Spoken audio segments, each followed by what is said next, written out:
اور وہ lifeline ڈیل بشار الاسد کے خاندان کے لیے کسی بھی عرب ملک کے اندر تھی، لیکن جب یہ لائف لائن ڈیل ان کو فراہم کی جا رہی تھی تو اس وقت انہوں نے یا ان کے خاندان نے اس چیز کو استعمال نہیں کیا یا اس لائف لائن کو جو ہے وہ استعمال نہیں کیا، تو اس لیے وہ نہیں جانتے کہ بشار الاسد یا ان کا خاندان کہاں ہے اور کون سا ملک انہیں اس وقت جو ہے وہ میزبانی کے لیے اپنے پاس بلا لے گا، یہ بات کوئی نہیں جانتا۔ لیکن ایران کے اندر جو اس وقت پیچیدگی پائی جاتی ہے شام کی صورتحال کے اوپر، اس بات کو لے کر ہے کہ ایران معاملات کو آگے بڑھانا چاہتا ہے، لیکن ایران کی یہ خواہش ہے کہ اس وقت جو وزیر اعظم ہیں شام کے، وہ اور جو جائز مسلح گروپس ہیں وہ آپس میں بیٹھیں، بات چیت کے عمل کو آگے بڑھائیں اور مشاورت کے ساتھ چیز کو لے کر آگے بڑھیں، کیونکہ ایران کی نہ تو یہ خواہش ہے اور نہ یہ کوشش ہے کہ پورا جو ملک ہے، پورا شام جو ہے وہ مسلح گروپس کے حوالے کر دیا جائے، کیونکہ ایران کا خیال ہے کہ شام کے اندر کوئی بھی ایسی چیز جو امریکہ کی آشیرواد سے ہو رہی ہے ڈیفینیٹلی وہ نقصان پہنچائے گی، اور ایسی کسی بھی سازش کو ناکام بنانے کے لیے ایران نے اپنی اب بھی حمایت جو وہاں پر افواج ہیں ان کے لیے جاری رکھی ہوئی ہے، اور اس بات کا اعلان بھی کیا ہے کہ وہ مسلح گروپس کے خلاف کارروائی کو آگے بڑھائے گا اگر وہاں پر امریکہ کی آشیرواد کے ساتھ کچھ بھی کرنے کی کوشش کی گئی۔ لیکن صورتحال کے اوپر ٹھنڈا پانی ڈالنے کے لیے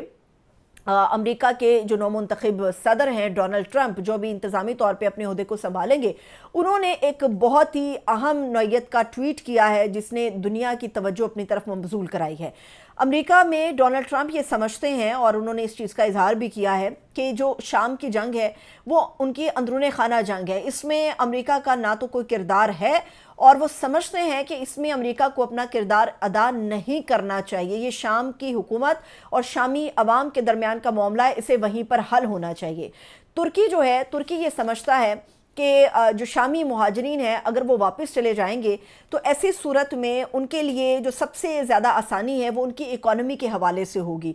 کیونکہ ان کی اکانومی بہتر ہو جائے گی اور جو مہاجرین کا بوجھ ہے وہ ہٹ جائے گا۔ لیکن ترکی یہ سمجھتا ہے کہ وہاں پر ایک منتخب حکومت ہونی چاہیے یا حکومت کا کوئی ایک ڈھانچہ نظر آنا چاہیے، کیونکہ اگر بہت سارے علاقے جنگجو گروپس اپنے پاس رکھ لیں گے تو ایسی صورت میں وہ تمام ممالک جو ان کو بارڈر کو ساتھ لگتے ہیں وہ ان کے لیے پرابلمز کریٹ کریں گے۔ روس بھی اس حوالے سے کافی زیادہ کنسرن نظر آ رہا ہے، کیونکہ یہ ایک عام دعویٰ بھی ہے اور یہ سب کو پتہ تھا کہ بشار الاسد کی جو حکومت ہے شام کے اندر، اس کی جو سب سے بڑی سپورٹ ہے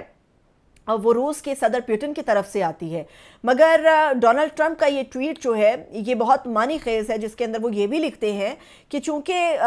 بشار الاسد کی حکومت کا سب سے بڑا حمایتی رشیا تھا اور رشیا نے اپنی جب حمایت کا ہاتھ کھینچ لیا بشار الاسد سے تو بشار الاسد کو شام سے بھاگنا پڑا، اور اب کہاں ہے بشار الاسد یہ بات کوئی نہیں جانتا، لیکن دنیا کی نظریں اس وقت شام کی طرف لگی ہوئی ہیں، کیونکہ وہاں پر بننے والی حکومت یا وہاں پر بننے والا جو ایک انتظامی ڈھانچہ ہے وہ اپنی جگہ اہمیت کا حامل ہے۔ قطر اس حوالے سے ہمیں پریشان نظر آتا ہے، مگر قطر اس بات کو کہہ کر آگے بڑھا رہا ہے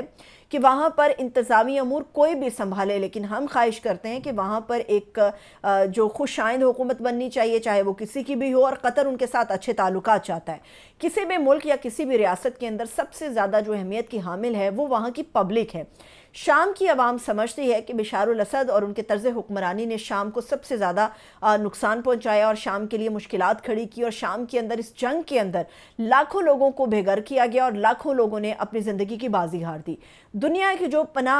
یہ بحران ہے، پناہ گزینوں کے جو بحران اگر کنسیڈر کیے جائیں تو سب سے بڑا جو انسانی بحران ہمیں پناہ گزینوں کا نظر آتا ہے وہ شام کے اندر نظر آتا ہے، کیونکہ اس جنگ میں جو تقریباً 11-12 سال رہی،